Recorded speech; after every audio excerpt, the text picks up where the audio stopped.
Keterampilan dasar konseling.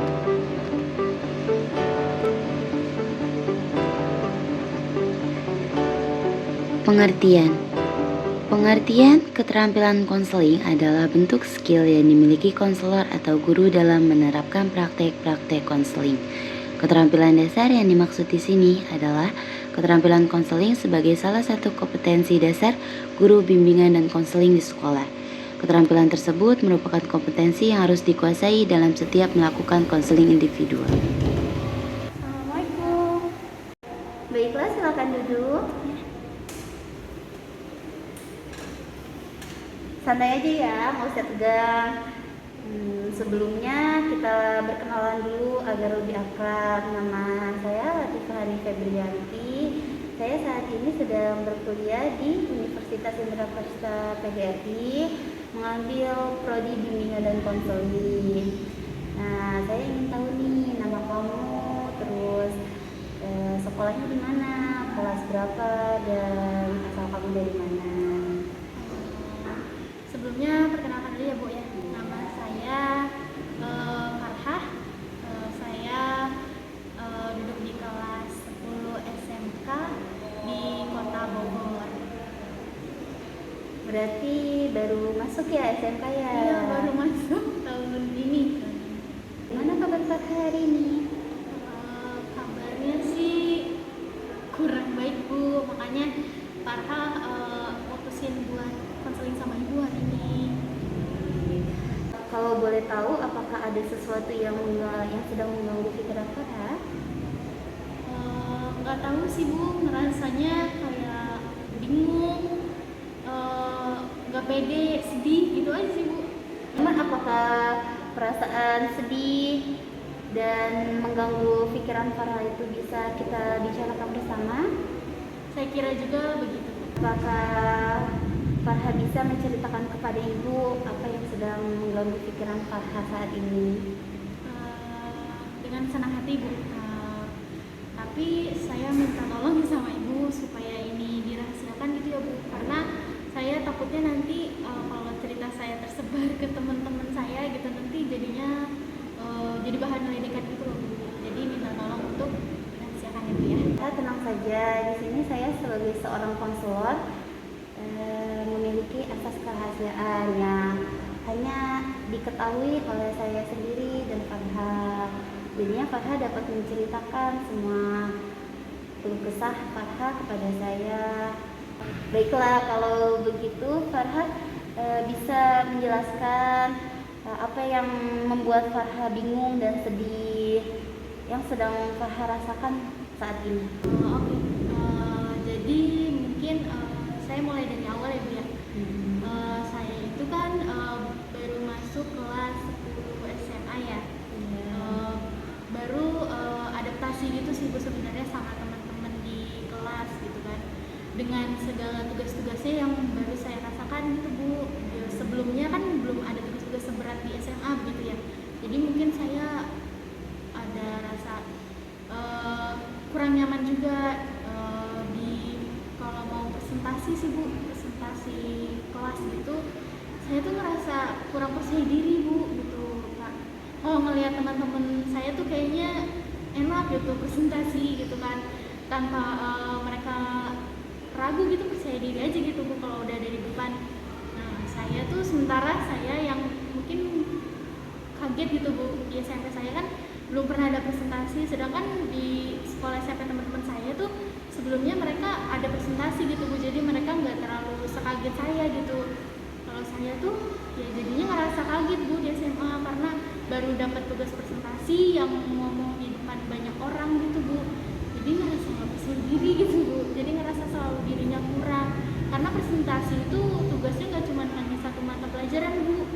Jadi kalau di kelas saya itu mungkin ada seminggu mata pelajaran itu ada 3 mata pelajaran lah yang ada presentasinya, jadi kan saya ngerasa ya malu terus gitu Bu, nggak percaya diri, jadi nggak bisa explore diri kayak gitu loh Bu.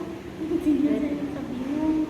Berarti bisa dibilang Farhah merasa kaget ya, yang tadinya di SMP mungkin jarang bahkan tidak pernah melakukan presentasi di depan banyak orang. Nah, sedangkan sekarang di SMA banyak sekali mata pelajaran yang mempunyai tugas presentasi di depan banyak orang.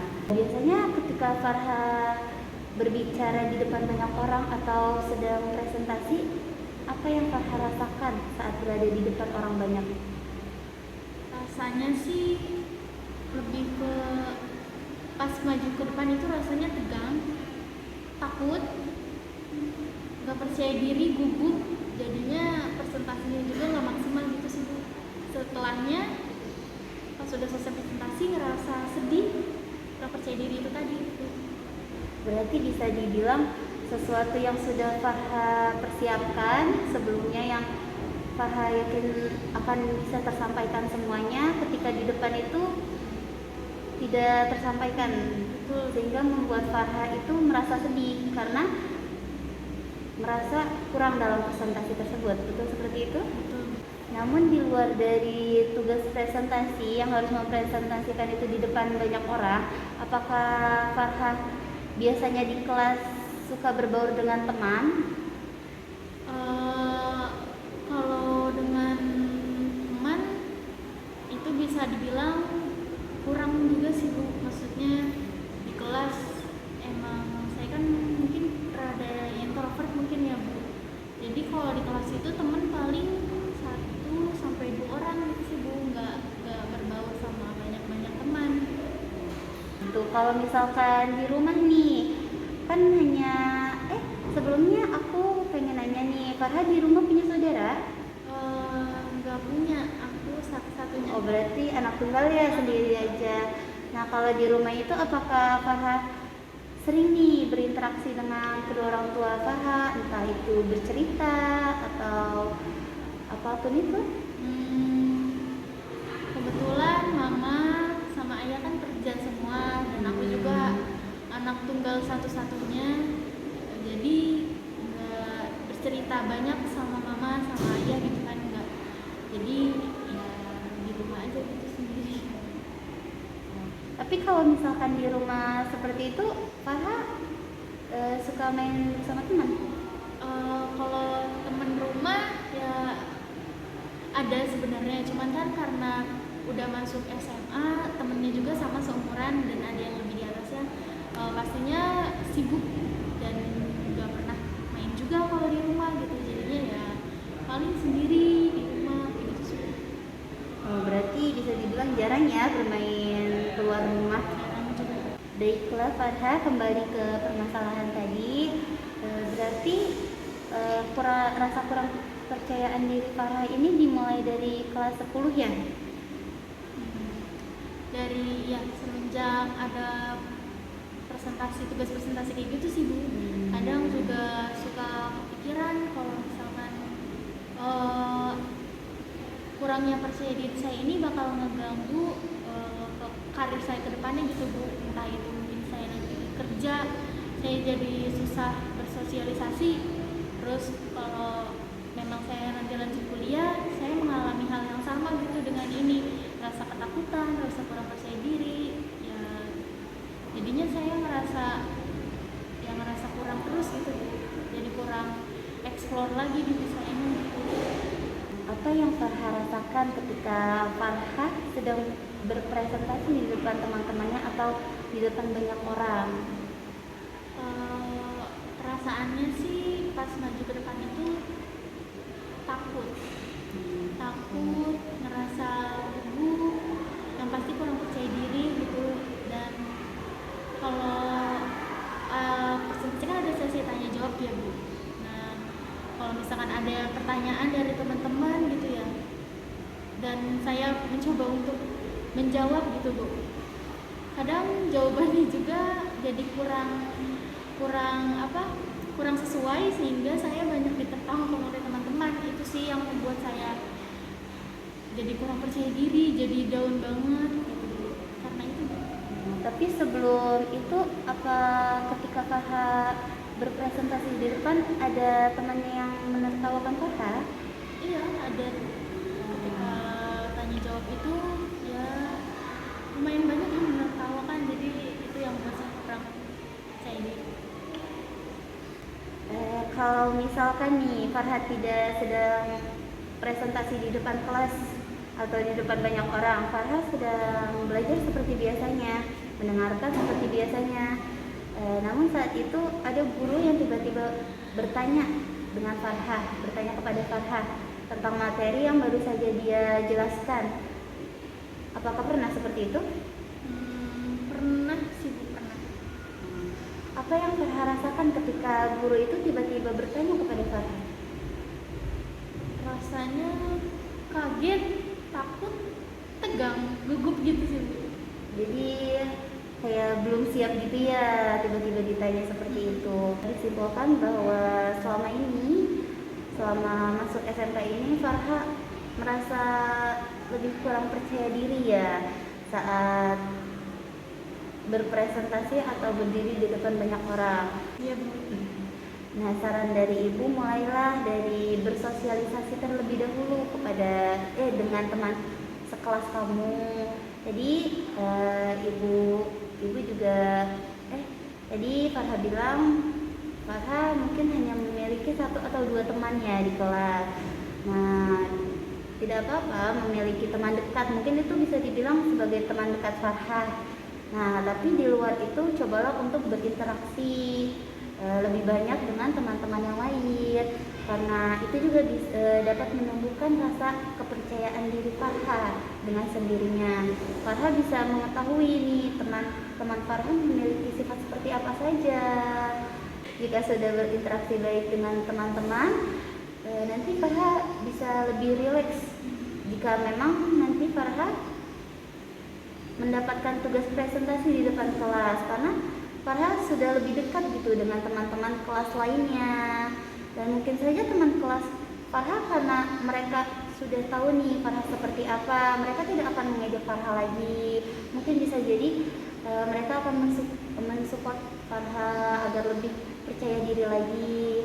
Nah, untuk diri Farha sendiri, sebelum Farha presentasi, lebih baik Farha menyiapkan terlebih dahulu bahan-bahan yang akan dipresentasikan, terus agar keesokan harinya saat Farha berpresentasi di depan, Farha bisa lebih percaya diri dan pede gitu, karena apa yang akan Farha presentasikan itu sudah Farha pahami.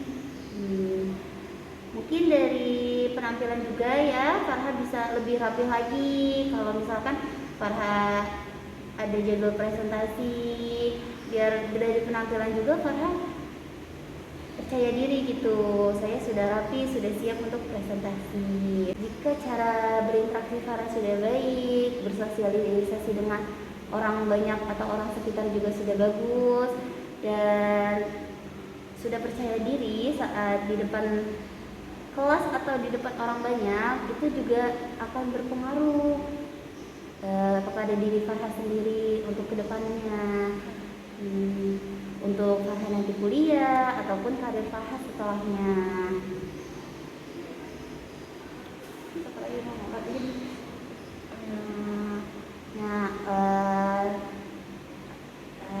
Begitu Kakak dapat dipahami? Begitu Farha, apakah yang tadi Ibu sampaikan sudah dapat Farha pahami? Jika Farha sudah dapat memahami apa yang tadi Ibu sampaikan kepada Farha, tindakan apa sih yang akan Farha lakukan untuk selanjutnya? Ya, betul seperti apa yang Ibu bilang tadi ya.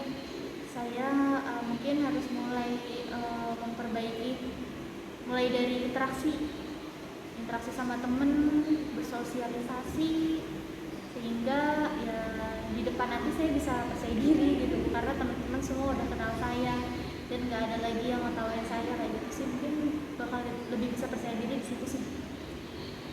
Oke, berarti Farha sudah paham ya dan ingin berusaha untuk menjadi yang lebih baik lagi.